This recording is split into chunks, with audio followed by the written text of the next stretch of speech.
pre-trip inspections are important. See that up there? That's my mirror. It's still there. Doing good so far. In the trucking industry, we call these deals here tires. This one's round.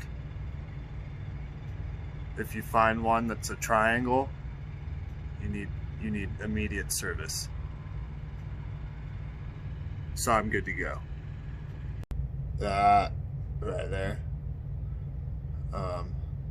Sometimes we call that landing gear. It should still be there when you do your pre-trip inspections. If it's gone, then I guess that was in my test when I got my CDL. I forgot what they said. Then, oh yeah, you can't land. If you don't have the gear, there's no landing. So I guess I can land, which is good. That right there, I call that a Bluetooth enabled stereo.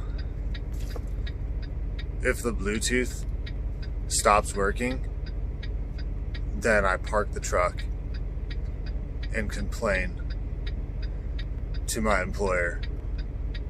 Because like any old timer will tell you, like the real old guys out here on the road, they'll all tell you the same thing. I ain't driving nothing without Bluetooth. They'll all tell you that. So I like to listen to people older than me.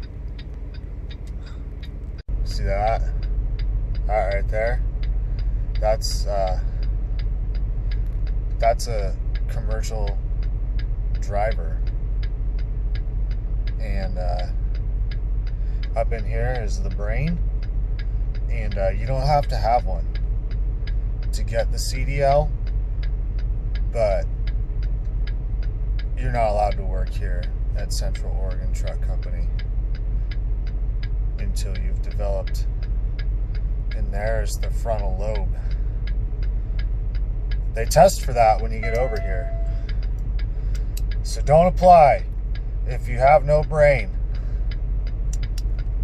Pre-trip completed. Time to drive. Fort Worth, Texas. Probably not going to make it there in one drive shift on account of hours of service and the speed limit and friction, rolling resistance, and other things. Location: Burns, Oregon. Time: approximately 3:15 a.m. So, yeah, definitely not in Mountain Home or Twin Falls, Idaho.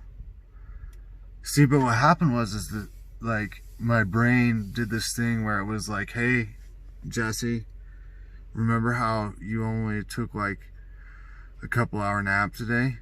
Well, that's not enough. It's not enough to get you over there to Idaho, so you're gonna have to pull over and get some rest. And you know, the thing is, my brain doesn't, like, I don't do a ton of thinking. So whenever the brain sends me like a message, you know, I get that alert and I'm like, oh man, it's so rare that I hear from you. It's probably imperative that I take note and, you know, heed your advice. So we're gonna go ahead and do the sleep thing for a little while, and we'll pick it back up in the morning. What do you say? Is that a good plan? It doesn't really matter, because by the time you see this, it's already going to be done. It's a done deal. Sleeps. You know how it says in Proverbs, a little sleep, a little slumber, a little folding of your hands, and soon poverty will overtake you. So hopefully by the time I wake up, I won't be like poor or anything. We'll see. We'll see how it works out. Important information about going to bed. There's this little button.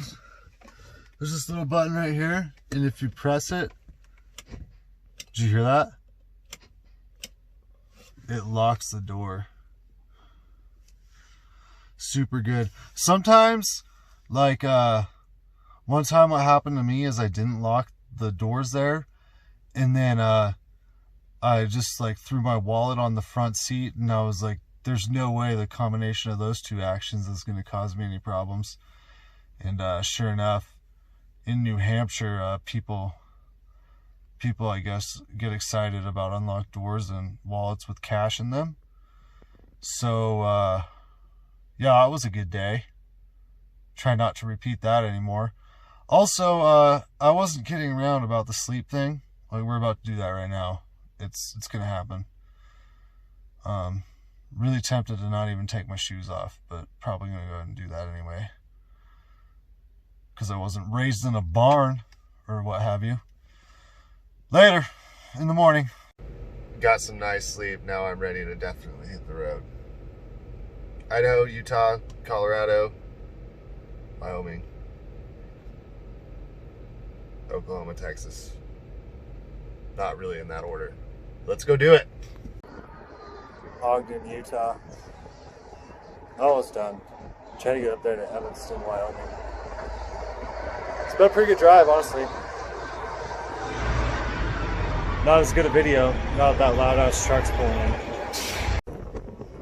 Any day that ends in Fort Bridger, Wyoming is a good day. So here I am, get some sleep, keep going. Life is good. Later.